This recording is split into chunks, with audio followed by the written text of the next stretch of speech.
Assalamualaikum warahmatullahi wabarakatuh. Anak-anak yang Waalaikumsalam warahmatullahi wabarakatuh.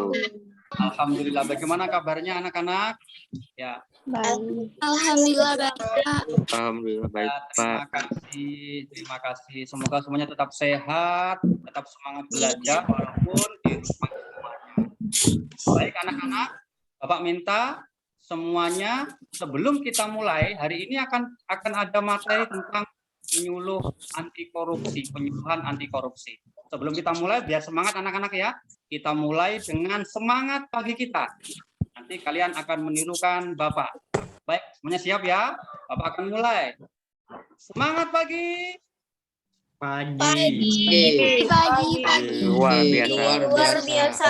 Alhamdulillah. Terima kasih. Semoga kalian semangat pagi hari ini. Sekarang Pak mohon mic-nya dimatikan semuanya. Ya, mic-nya dimatikan semuanya. Anak-anak, hari ini kita akan mempelajari tentang pengertian korupsi. Pengertian korupsi. Apa sih korupsi itu? Ya, kita akan belajar tentang apa itu korupsi. Coba kita lihat.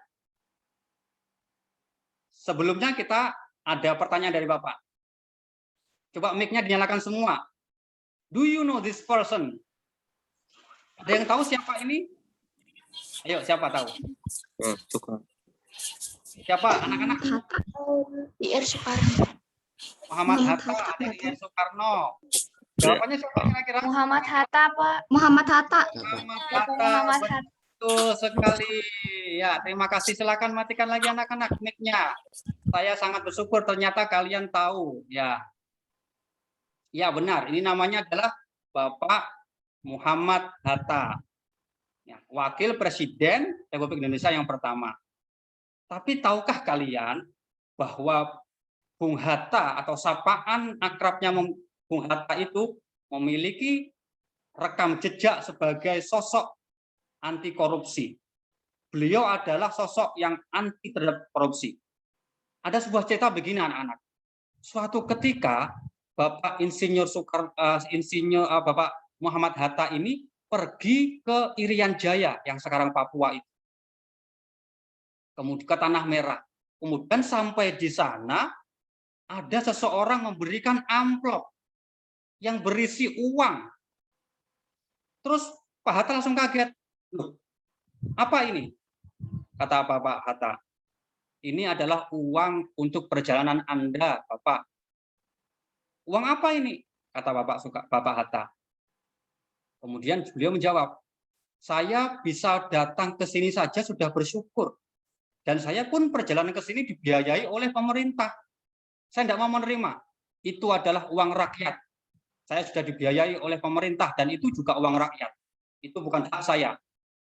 Itu beliau betapa orang yang sangat konsisten dalam berjuang. Kemudian satu ketika ada lagi. Sekretaris beliau itu ada yang memakai kertas 3 lembar di Istana Negara. Langsung ditegur oleh beliau. Kamu jangan pakai kertas negara. Itu adalah aset bangsa.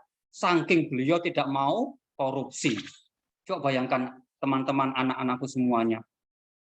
Bayangkan orang yang jujur, berintegritas, mempunyai sikap yang anti korupsi. Sekarang Bapak melihat di depan Bapak ada sosok-sosok orang-orang yang luar biasa. Bapak yakin salah satu di antara kalian suatu saat akan jadi seorang pemimpin. Dan Bapak melihat dari sorotan mata kalian adalah Hatta di masa yang akan datang. Oleh karenanya Bapak ingin menyampaikan pendidikan tentang anti korupsi. Suatu ketika kalian menjadi pemimpin, maka kalian akan menjadi orang yang anti terhadap korupsi. Walaupun perempuan, tapi semangatnya semangat Hatta. Tidak apa-apa. Baik, kita lanjutkan teman-teman. Oke, korupsi itu apa sih? Nah, korupsi itu berasal dari kata-kata corruptio, dari bahasa Latin, ya, artinya busuk, rusak, menyogok. Ya. Korupsio dari bahasa Latin. Kemudian ada definisi dari KBBI, Kamus Besar Bahasa Indonesia. Korupsi itu adalah penyelewengan atau penggelapan uang negara atau perusahaan untuk kepentingan pribadi atau golongan. Jadi ini adalah definisi. Yang ketiga ada definisi menurut Undang-Undang Nomor 31 Tahun 1999, Junto Nomor Tahun 20 Tahun 2001. Korupsi adalah setiap orang yang dengan sengaja melawan hukum untuk melakukan perbuatan dengan tujuan memperkaya diri sendiri atau orang lain yang merugikan keuangan negara atau perekonomian negara. Jadi orang korupsi itu sangat berbahaya sekali, berdampaknya sangat luar biasa. Kita lanjutkan. Ya. Lalu apa saja unsur-unsur korupsi? Ini unsur-unsurnya, ada 4. Setiap orang, berarti karena kita semuanya ini orang ya, kita semua orang kan, berarti punya potensi untuk berbuat korupsi, karena kita juga orang. Yang kedua, dengan sengaja melawan hukum, ada niat jahatnya atau mens rea, dengan sengaja. Yang ketiga, ini setiap orang sengaja memperkaya diri, tapi memperkayanya diri itu hubungannya dengan kerugian keuangan negara, memakai uang negara, teman-teman. Ini, jadi jangan sampai. Saya berharap kalian sebagai generasi bangsa jangan sampai punya sikap yang seperti itu. Kita lanjutkan. Ya, dalam undang-undang itu pengertian korupsi dibagi menjadi 7 jenis. Ya. Yang pertama, perbuatan yang merugikan negara. Jadi korupsi itu adalah definisinya perbuatan yang merugikan negara. Coba itu lihat, ada gambarnya. Ada orang membawa tas yang sangat, kantong yang sangat besar, dibawa sendiri, isinya uang semua. Padahal itu uang rakyat-rakyat kecil. Yang kedua adalah suap. Ya, suap ya. Itu kelihatannya bagus, tangannya di atas, ternyata ada udang di balik batu. Ada persekongkolan jahat. Nah, itu nanti akan kita dalami di materi yang lain. Kemudian yang ketiga ada gratifikasi. Secara singkat, gratifikasi itu adalah memberikan sesuatu kepada seseorang pejabat dengan harapan suatu saat mempunyai keistimewaan, pengen diistimewakan suatu ketika kalau ada perlu, itu namanya gratifikasi. Kita lanjutkan. Penggelapan dalam jabatan. Nah, ini kalau masalah ini kita bahas yang akan datang karena ini perlu materi yang luas dan mendalam. Yang kelima adalah pemerasan. Pemerasan. Jadi kita dipaksa mengeluarkan uang oleh seseorang yang bertugas sebagai abdi negara. Nah, akhirnya kita terpaksa mengeluarkan uang. Itu juga tidak boleh, anak-anak. Ya. Kemudian seperti berbuat curang, ya, nomor 6. Ini namanya kalian itu di kelas punya bendahara kelas kan? Ada ketua, ada bendahara. Nah, bendahara kelasnya ini, aku kan bawa uang teman-temanku. Jadi kan aku kan harus punya gaji juga. Tak buat bikin makan siang sekali-kali bolehlah. Nah, seperti itu tidak boleh, anak-anak, teman-teman. Yang ketujuh adalah benturan kepentingan dalam pengadaan. Ini nanti kita bahas secara lengkap. Kita lanjutkan, teman-teman. Faktor penyebab korupsi. Apa sih penyebabnya korupsi itu? Ada 2 faktor, teman-teman. Yang pertama, faktor internal, yaitu suatu keinginan untuk melakukan perbuatan korupsi didorong oleh ketamakan dalam diri. Jadi tamak. Di faktor internal, kita tamak ini. Pengen kaya tapi dengan cara yang tidak baik. Kemudian yang ketiga yaitu faktor eksternal. Yang kedua ya, yaitu suatu keinginan untuk melakukan perbuatan korupsi dipengaruhi oleh pihak luar, dipengaruhi oleh teman, dipengaruhi oleh atasan, dipengaruhi oleh lingkungan dan sebagainya. Jadi ada 2 faktor yang menyebabkan orang itu bisa korupsi. Ya. Nah, ini faktor triangle factor, yaitu ada 3. Ada pressure atau tekanan, jadi tekanan orang itu bisa melakukan korupsi. Kemudian opportunity atau kesempatan, jadi dia punya ketamakan, punya lingkungan yang tidak baik, dan dia mengikuti itu, tapi juga ada kesempatannya melakukan korupsi. Yang ketiga yaitu rationalization, yaitu pembenaran. Jadi dianggap benar. Oh, korupsi sedikit-sedikit nggak apa-apalah. Toh aku juga membawa uang teman-temanku, aku kan bendahara kelas. Nah, ini nggak boleh, teman-teman ini. Korupsi sedikit nggak apa-apa. Menyuap nggak apa-apa. Menyuap temannya jangan bilang ke Pak Guru ya. Kalau aku lagi bolos di WC, nah, suap temannya, ini tak kasih buat jajan. Nah, itu juga nggak boleh, teman-teman. Kita lanjutkan lagi. Apa strategi dan rencana aksi pemberantasan korupsi? Setelah kita tahu pengertiannya, kemudian korupsi itu faktornya dari mana saja, bagaimana kita cara memberantas korupsi? Karena korupsi itu kan berbahaya dan merusak, merugikan. Bagaimana caranya memberantas? Nah, kita cari tahu dulu, apa itu strategi? Strategi adalah suatu perencanaan jangka panjang yang disusun untuk mencapai tujuan. Itu strategi. Kita lanjutkan. Pertama apa sih? Ada 3 strategi untuk membuat rencana aksi. Yang pertama, strategi penindakan. Ini ada gambar KPK sedang menangkap orang.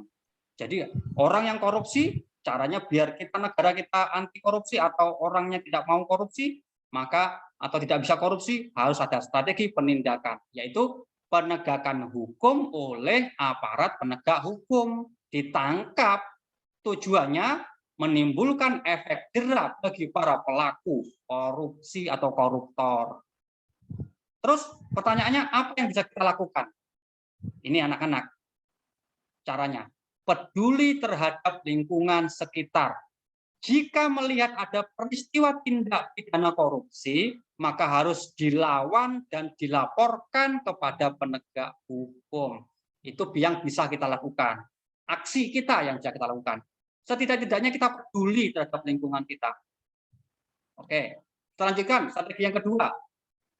Strategi pencegahan dan pemberantasan korupsi, yaitu strategi perbaikan sistem. Sistem manual menjadi online, tertutup menjadi transparan, banyak meja menjadi satu pintu, satu atap, bahkan menjadi mall pelayanan publik. Jadi orang bisa dengan transparan menyampaikan kehendaknya kepada pemerintah, ya kan gitu. Tujuannya agar orang tidak bisa korupsi. Nah, agar orang tidak bisa korupsi. Apa rencana aksi kita? Ikut serta menjaga sistem yang sudah baik agar tetap baik. Jangan sampai dilakukan tetap dijalankan dengan tidak baik. Sudah ada mall pelayanan malah kita nyogok, malah kita pakai uang pelicin. Itu namanya kita juga tidak benar. Nah, kan gitu. Sistemnya baik, tapi kalau kitanya menyogok sama saja. Terakhir, strategi yang ketiga yaitu strategi pendidikan masyarakat, yaitu membangun karakter yang berintegritas, memberi pemahaman dan kesadaran. Ini yang penting. Tujuannya apa kok kesadaran ini, memberi pemahaman ini? Yaitu agar orang tidak mau korupsi. Kalau tadi kan tidak bisa korupsi nih, sekarang tidak mau, benar-benar sadar bahwa korupsi itu merusak, menghancurkan, merugikan banyak orang. Pertanyaannya, apa yang bisa kita lakukan? Yaitu kita semua bisa melakukan sosialisasi atau penyuluhan anti korupsi. Kalau dia penyuluh di lingkungan kita masing-masing. Kalau kalian menjadi role model bagi keluarga dan lingkungan kalian, menjadi contoh bagi teman-teman yang lain satu kelas, menjadi role model orang yang berintegritas. Inilah tadi teman-teman pendidikan korupsi yang harus kita ketahui, yang harus kita tanamkan masing-masing mulai sejak dini dari sekarang. Semoga kalian menjadi seorang pioner yang nanti suatu saat menjadi pemimpin dan punya sikap yang anti terhadap korupsi. Karena Bapak yakin kalian adalah penerus bangsa yang siap untuk menjalankan pemerintahan memberikan masukan pada pemerintah, ataupun kalian menjadi bagian dari pemerintah yang mempunyai sikap tegas anti korupsi. Ingat teman-teman, korupsi bukan hanya meruntuhkan bangsa dan hajat banyak orang, namun juga meruntuhkan martabatmu di dunia, bahkan akan berlanjut dipertanggungjawabkan berat setelah matimu di akhirat. Nah, seperti itu teman-teman. Jadi ingat, jangan sampai kita melakukan korupsi dari sekarang. Ini yang bisa Bapak sampaikan. Semoga ini memberikan inspirasi. Bapak yakin di depan Bapak ini ada sosok-sosok Bapak Hatta suatu masa depan yang siap untuk menjalankan pemerintahan kita. Baik, itulah tadi pemaparan tentang pendidikan anti korupsi.